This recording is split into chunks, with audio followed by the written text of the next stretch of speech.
เจ้ากับเข้ามาสู่รายการมวลเฮเดและอยู่ในระยะนี้ก็ถือว่าเป็นระยะที่3ของรายการมวลเฮเดเป็นระยะที่จะตอบแห่งใจให้กับทุกเสียงทุกสายที่ว่าโทรกันเข้ามาทางหลังใหม่เนาะและตอนนี้ต้นคูณก็ขออนุญาตตอบแห่งใจก่อนก็แล้วกัน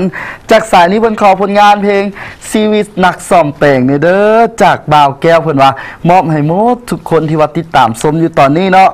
และก็จากสายนี้จากสาวมีนาเพิ่นว่าขอผลงานเพลงเสียงแค้นแทนใจแน่ว่าซั่นมอบให้ผู้ฮับสายเด้อว่าซั่นบ่าวหัวพันขอผลงานเพลงวอนสาวนาไซในเด้อว่าซั่นมอบให้ทุกคนเส้นเดียวกันเนาะ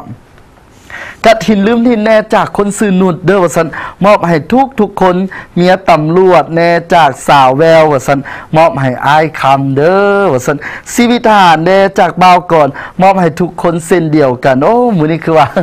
มีแต่คนใจใหญ่ๆใจดีๆแท้เนาะคือว่ามอบแต่ผลงานเพลงให้หมดสุขุสุคนเนาะแล้วก็ฮักกันโลดบ่ได้กันดอกจากบ่าวคำมอบให้พิธีกรโอ้ย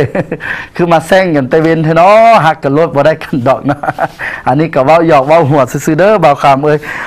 ขอผลงานเพลงสาวหัวพันในเด้อจากบ่าวสายว่าซั่นมอบให้สาวน้อยอยู่ทางลาดควยพุ่นแหละสร้างไอรถจากบาวินมอบให้สาวตาเด้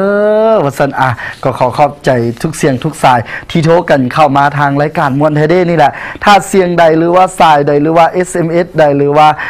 เบอร์ใดที่ว่าต้นคุณตอบให้บ่ทวงบ่ทันจึงสิต้นคุณก็ขอโทษขออภัยมายังทานผู้ชมก็แล้วกันเนาะและก่อนจากกันไปในมื้อนี้เนาะเวลานี่ก็ถือว่ามาใกล้สิหมดแล้วได้เนาะ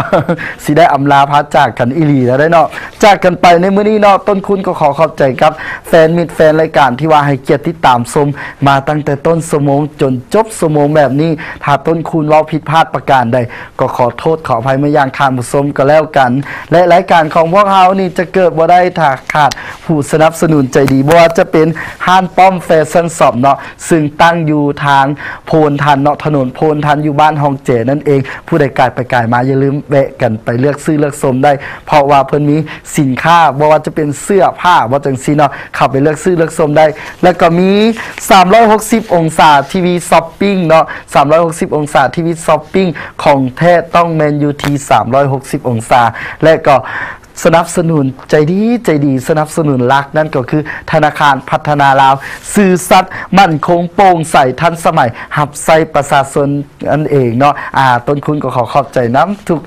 ผู้ให้สนับสนุนทุกอันก็แล้วกันเนาะและก่อนจากกันไปในมื้อนี้เนาะปิดท้ายรายการเฮาก็มี2ผลงานเพลงที่ว่าถึกขอกันเข้ามาหลายๆนี่แหละมาเปิดให้ทานผู้ชมได้ฟังกันเนาะบ่ว่าจะเป็นผลงานเพลงพอกับเมื่อยกับคำว่ารอพอกับคำว่าหักเนาะแล้วก็ต่อด้วยผลงานเพลงเลิกแต่ปากเนาะจัก2ผลงานเพลงปิดท้ายแล้วจึงกลับมาพบกับต้นคุณในมื้ออื่นเด้อสบายดี